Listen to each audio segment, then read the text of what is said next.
Welcome everyone.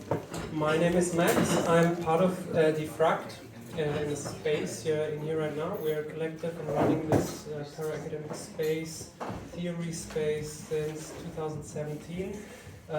We're a collective and do theory events, workshops, some art exhibitions as well. And luckily we understand our curatorial program rather openly and happily sharing our stage with other groups. And today's those wonderful takeover by the Zentrum that approached us with our idea. They have a series with this lunch. I don't say too much about it. They approached us with the idea, and we made it happen. So if anyone in the audience might have an interest idea for an event, just approach us at the bar later.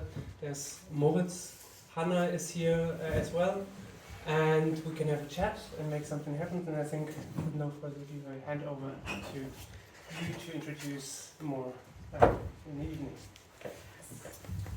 Thank you. Hi everyone. Hello.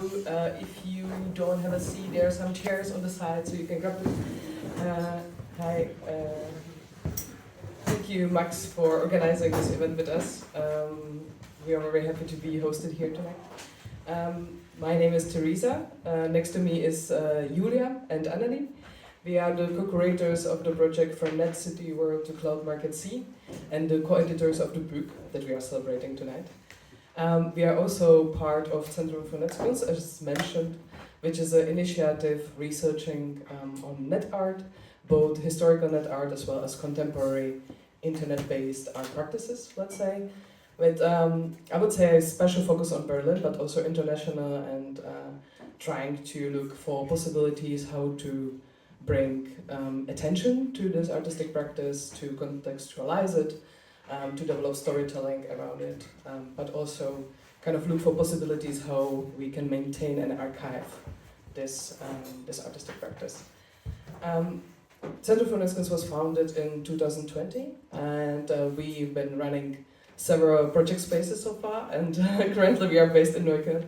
But we are very happy that we can present our book here, and this is actually the first performative reading of a series of 6 events. It's lovely to kick off here in Schöneberg. Maybe just to let you know what will happen tonight. I would like to say a small disclaimer. There is Moritz in the back. This is our photographer. He will take some pictures of us. He will not take any pictures of your faces. If you feel uncomfortable or if you want, especially not to be taking pictures, please let us know. Let Moritz know. He's there. He will be moving a little bit through the room, but So just to let you know. And what will happen tonight? So me and my co-curators, we will like to introduce you to the project a little bit. We would like to show you what we collectively created in the book that you can buy actually in front. There's Elfie sitting next to the bookstore. And then we would just like to briefly introduce everyone who collaborated on the book. But then we would like to welcome Penny Rafferty, aka OMSK Social Club, to take over and to kind of guide us into the boarding game, which you can find actually on the dust sleeve of the book. Right now there are always 2 copies on each table, so you will see later. So just to contextualize or tell you a little bit about our project, From Net City World to Cloud Market C is a project that we started already in spring this year. And we kicked off with a reading group and with a writing workshop, and it was a really great exchange with the participants, and it really helped us to kind of lay the foundation for our research. With the project, we wanted to look into the way we talk about the internet, the way we conceptualize the internet through the metaphors, and we especially wanted to look into how we've done it in the past, so we kind of wanted to tell the story or the history of the internet through the metaphors. So that's why we decided to pick 6 metaphors, kind of overarching metaphors: the net, the city, the world, the cloud, the market, and the sea. And we invited different contributors to write about these metaphors. And these contributors are from different kind of generation of internet users, because we really wanted to kind of see where these metaphors came from, but also if they are still around. Are we still using these terms, or do we have new ones? Yeah, and basically through the summer we spent commissioning, reading, editing, designing the wonderful book, which you can see. And I'm really happy that we can finally celebrate it. It's been crazy to completely produce a book under 1 year. So yeah, I'm very happy about that.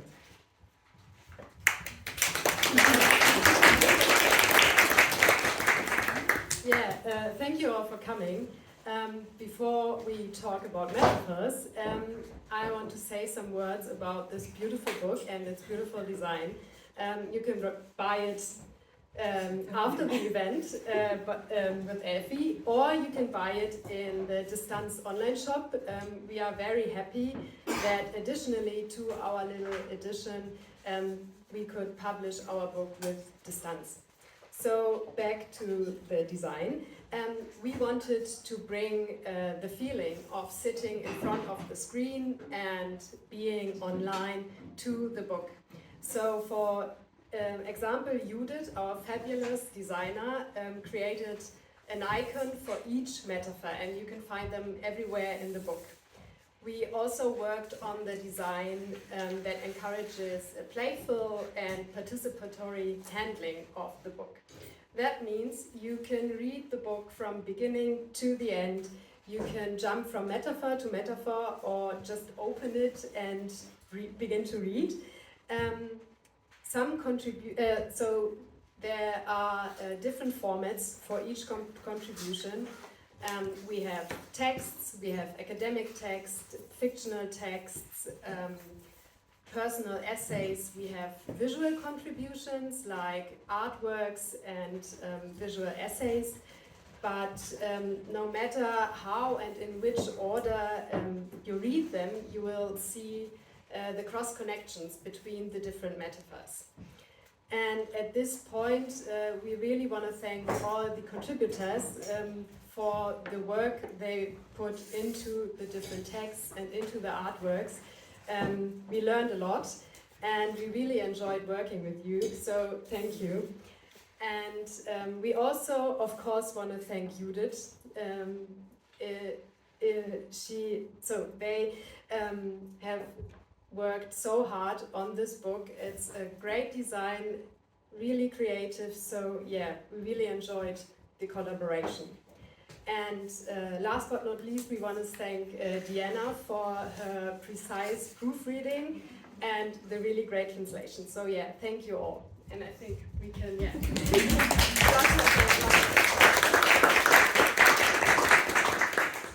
So yeah, let's talk about metaphors. There's much to say. I will keep it, or try to keep it short and simple. So a metaphor is a figure of speech that refers to one thing by mentioning another. And we wanted to address this transfer not just from a linguistic perspective, but from a much broader point of view, because metaphors detach not just terms, but broader contexts and behaviors and feelings and affects. And yeah, and they detach them and pass them on to this other area. It was also important for us to draw attention to the norms and the limitations metaphors set, as some qualities are highlighted in this transfer and others are obscured. And this is exactly the reason why metaphors could be used to enforce certain power structures or belief systems. And we might not notice it, but we use metaphors all the time, especially when it comes to our digital environment. For example, in the early 90s, when the computer and the internet became more common, metaphors flourished because they offered a shared language for these new technologies, and they make them approachable and accessible and trustworthy. And yeah, there were metaphors like cyberspace or super information highway. Some of you might know them, but they aren't around anymore. and this is because metaphors have historicity, as Teresa already mentioned, and as the internet developed and changed, these metaphors lost their power.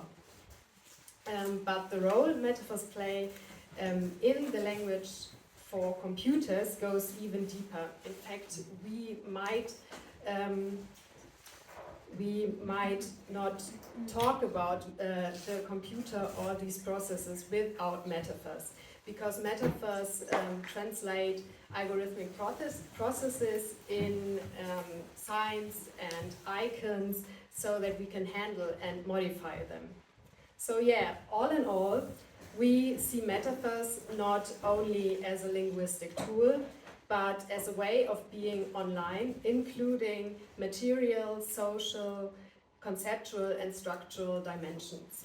And with this in mind, let's take a look at our 6 metaphors. And if you already have a book or there are books around, you can browse along with us.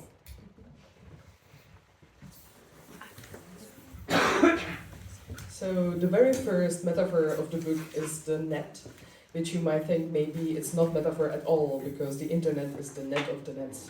But the net doesn't just describe the connections between the computers, but it also kind of suggests the interconnectedness of us and of our world. So that's why we decided to start with this metaphor. And we have 3 wonderful contributions. The first one is by Orit Gat, and it's a very personal story where she talks about the YouTube comment section and kind of as a place where we can come together. So she kind of curated a playlist of YouTube comment sections where people are still very nice to each other and very empathetic, and use it kind of as a way to come when they feel sad or when they feel alone. Kind of on the opposite side of this view is a new text commissioned by Gert Lovink, year-long life, very for a very long time, internet activist. Gert looks into again, what does it mean to have a social life on the internet that is dominated now by platforms? What is social networking in the age of this platform economy? And the third contribution is by Andreas Bulhoff, which is a visual poetry. Andreas tried to subvert an AI model, a data set of a self-publishing community, and the work is kind of a mediation on the network medium and our communication. After that is the metaphor of the city, which implies or creates sort of fantasy of a physical space, an urban space shaped by the inhabitants. And this metaphor is represented by 2 texts which remind us of 2 historical projects. One of them is by Olia Lealina. She writes about the notion of home in home pages, and she describes it on the example of users in GeoCities. So it is a kind of look into the visual language of home pages and also the icon of the home. The second one is by Joachim Blank, and Joachim Blank's project from the early 90s, Internationale Stadt Berlin, which is a project kind of as a proto-social media, trying to conceptualize internet as a city. But he also makes comparison between Berlin and the internet and kind of the privatization of the public space. Yeah, and after that comes world.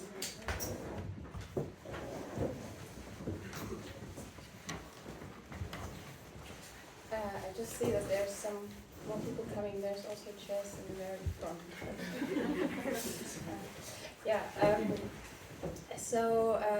Then we have the metaphor of world, which is closely linked to that of reality, like we have it in virtual reality or augmented reality. So the metaphor world kind of focuses on the internet as a space where you can immerse, a holistic space where you can enter and play. And we actually have 2 short stories in the book that focus on this world building aspect. One is by theatre maker, artist and writer Tim Atschulz. The title is Broken World. And it follows a protagonist, a gamer, an obsessive gamer who writes an introduction to his peers how to use a game. And Judith also made a really nice map of the various virtual environments that are mentioned in the short story. And the other short story is actually a choose your own adventure story, so you can read it from top to bottom, or you can jump according to these icons that you created alongside each paragraph. It's written by Cassie McWhorter, and it plays on a ship. So the title is The Atlantis Meme, and it's plays in this icy, watery environment, and then screens splinter, and eventually it's about screen splintering and what that has to do with melting ice. And then we have an essay by researcher Kendall Daynon. And actually we also have an event with her on the 17th of December in Rosa. And her text links different physical places to online communities such as GeoCities that Teresa just mentioned. And the title of the text is Stretch to Zoom, and it's actually also the method of the text, so she kind of like a camera zooms further and further away, like she starts with a teenage room and a personal computer, and then she goes to urban landscapes and then islands. And links those to online communities. And then I come to cloud, which is a metaphor that is more recent, like newer. It started like 2010 to appear. But actually, cloud icons are much older. So, as computational processes were always linked to weather forecasting, so you have a lot of cloud icons actually linked to computational processes, and that is what Mario Santamaria is showing in his contribution, which is called Cloudplexity. It's a visual contribution, so he gathered various cloud icons, patented cloud icons, and you can see that it's like from very minimalistic forms to childish, blubbery cloud forms that we have now also today.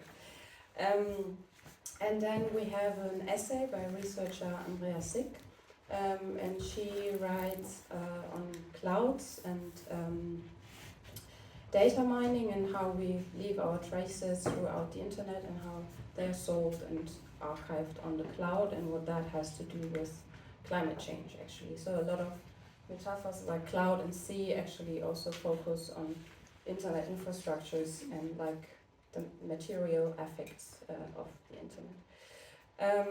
And then the last one in that metaphor is Evan Roth, so it's at the middle of the book, is also visual contributions of a photo series, and he actually explores the possibility of charting the sky by using a software that is actually used for mapping the Earth. That's and then we come to market. Okay, I will move a little bit forward. Okay, the next metaphor is the market, and in this chapter we focus on the market and the money-centered side of the online sphere, and each contribution deals with a specific sector of the online market. The first essay is by researcher and curator Julian Stalabras, and he revisits his exhibition Art and Money Online, which he curated in 2001 in the aftermath of the .com crash. And he follows the connections between the art and the online market then and now. The next one is a personal and really funny essay by artist Molly Soda about the image economy and the intertwining of online identities and consumerism.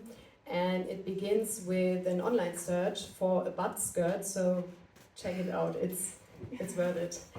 And last here we have a beautiful, beautiful board game by OMSK Social Club.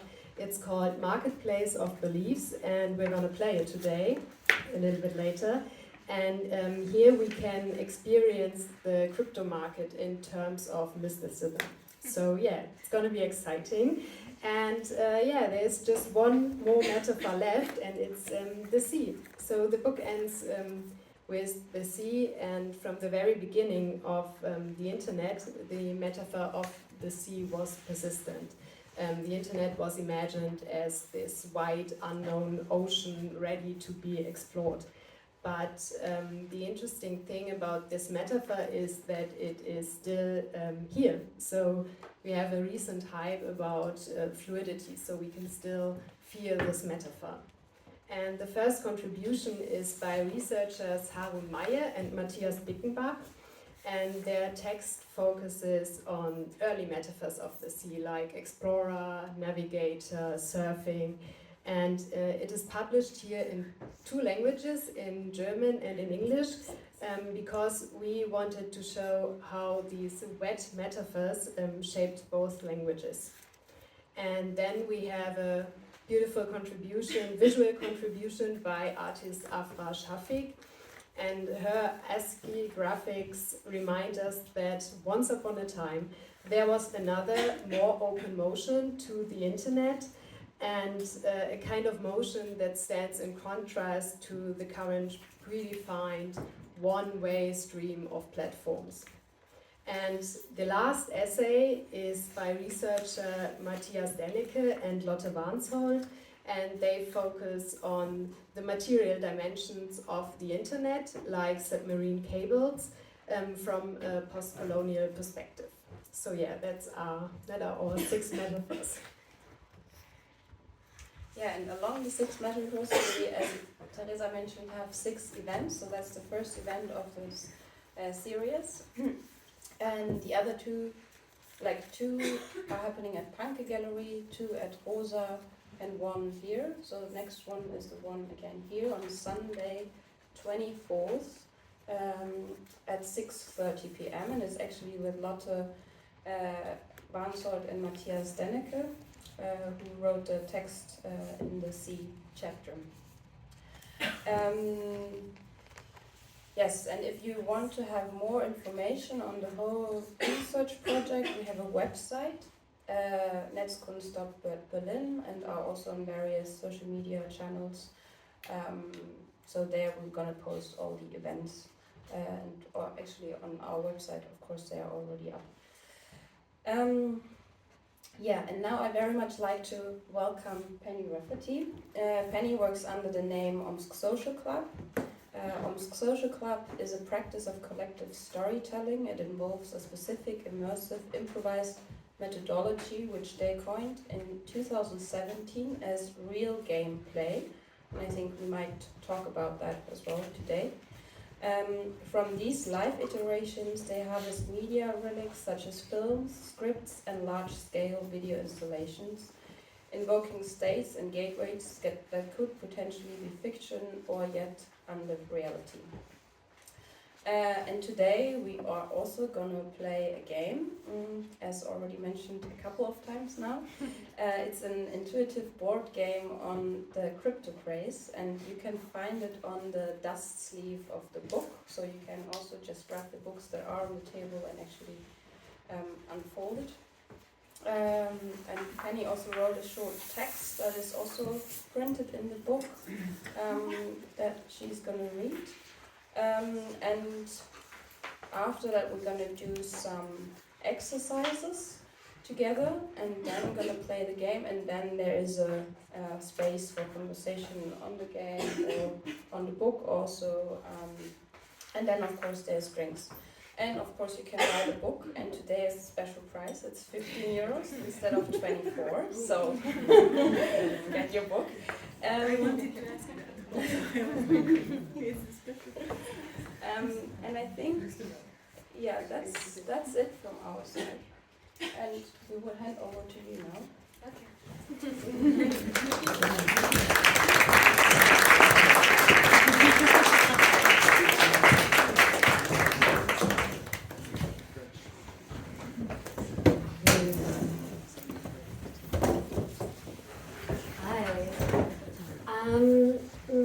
before I start,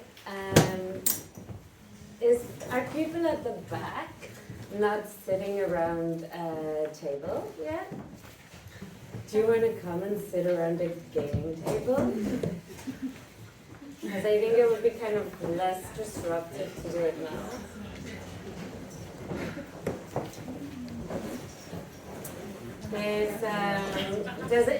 Firstly, does anybody even have space? There's a bit of space here, right? You got a couple of seats available. So the one is right in the middle, and then this one's pretty. These are two of very cute.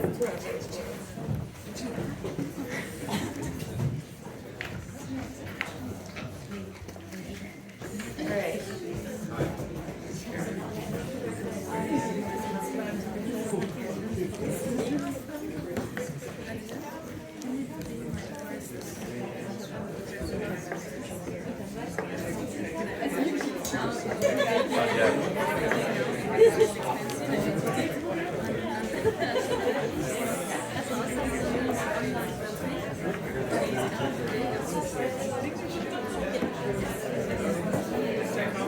Okay, so hopefully everybody is now comfortable.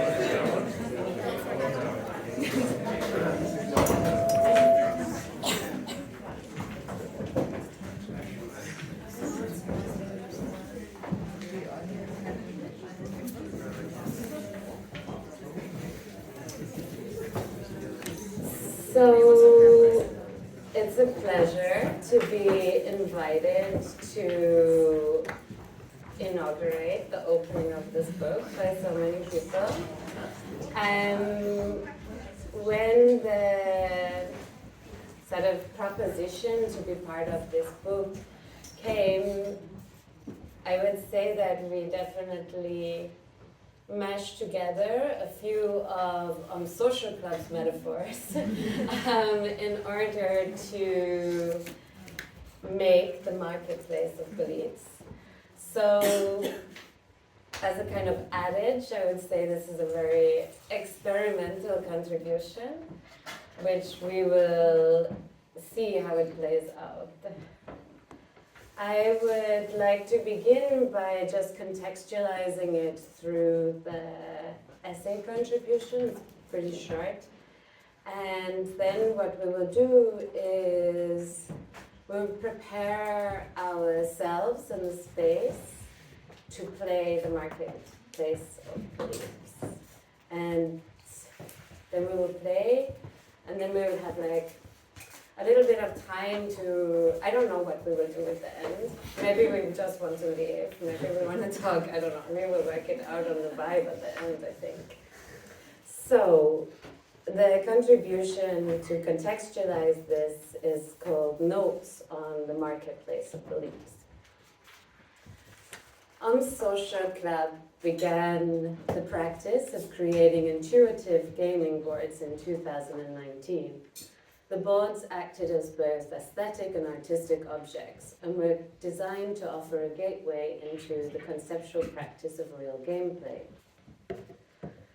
Real gameplay is a sort of mutation or connected tissue between live action roleplay and the form of role-playing game, where participants physically act out their characters' actions. Real gameplay, however, is a mutation of this original role-playing or LARP strategy and is a combination of both the LARP and the person's own lived identity and experience. Think of it sort of like a meta-structure of you and the character given to you to act out. And so these board games not only utilize the methodology of real gameplay, but they also acted as a self-divinizing gateway to conversations into specific topics, a characteristic exemplified in Marketplace of Beliefs, commissioned for this publication. Gateways naturally presume a space of transition, yet perhaps these gaming boards offer more of a spiraling crossroads than a simple choice of entry. There are so many routes one can take on the board that intersect and rupture the player's own game of life. An infinite number of possibilities can be born or rejected across their mapped surfaces by simply igniting a conversation between the player and the board. Historically, crossroads are extremely charged spaces. Choices have to be made, fears, facts, and fictions overlap. And of course, there is the knowledge that choosing one path immediately closes down another. They are the ultimate liminal zoning space. The design of this specific board is based on one of the... Oh no, where are we? I think I had another copy. The design of this specific board is based on one of the first board games ever commercially manufactured, the Game of the Goose, also known as the Royal Game of the Goose. It is a race game. Some people say it was one of the first gambling games relying on dice rolls to dictate the progression of the players. The board is often arranged in the form of a spiral with game pieces starting on the most outward part. All spaces on the game board are numbered, some spaces depicting an illustration of either a goose or a hazard indicating a specified action. The aim of the game is to reach the 63rd space before any of the other players, while avoiding hazards such as the hotel, the bridge, and death. The game was created with the intent to symbolize the fates humans experience in life. The significance of having 63 playing squares represents the grand climactica, signifying the crucial years of life. 9 is the ruling number of the game because it's a holy number, which gives the game a spiritual connection. The hazard space of the game also has associated meanings. The bridge is thought to represent a rite of passage. The hotel represents the earth. Death refers to a new start. The maze represents something wrong.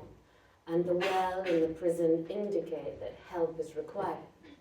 In Italy, geese are considered lucky symbols. However, many plausible theories have been put forward pertaining to the significance of geese.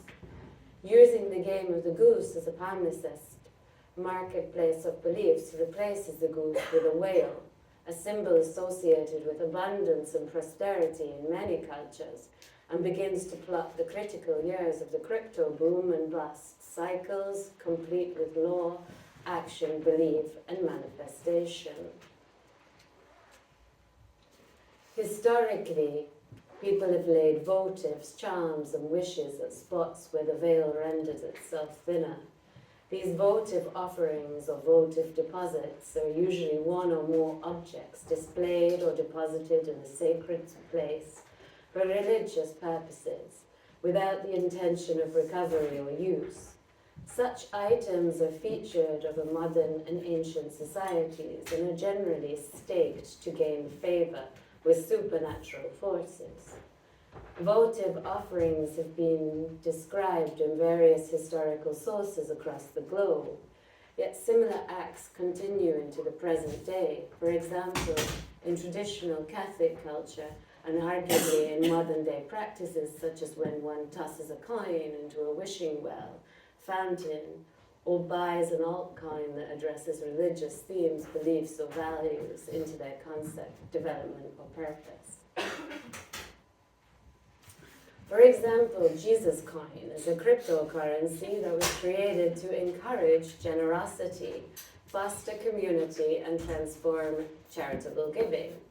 Their founders claimed Jesus coin was created to be the anti-meme coin, a protest against all the scams, rug pulls, and dishonest crypto projects by pioneering a decentralized faith-based ecosystem.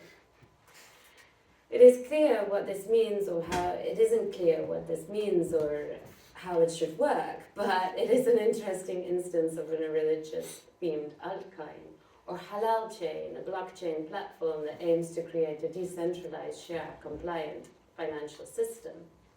It is an example of a religiously themed outline that incorporates Islamic principles and values into the development and purpose.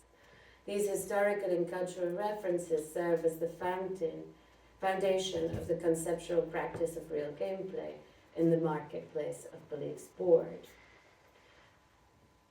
As you navigate the work, Marketplace of Beliefs, symbols, uncuffed words, jargon, and chaos will greet you. To truly experience the work, you must keep moving as you would on any game board. Resist the urge to let your rational mind close your intuitive core. This is the only rule for understanding the simulation we live in, both in fiction and reality. Each route will offer a new set of horizons, inviting you to perform an entangled reading of the work and your own lived reality. So, simply,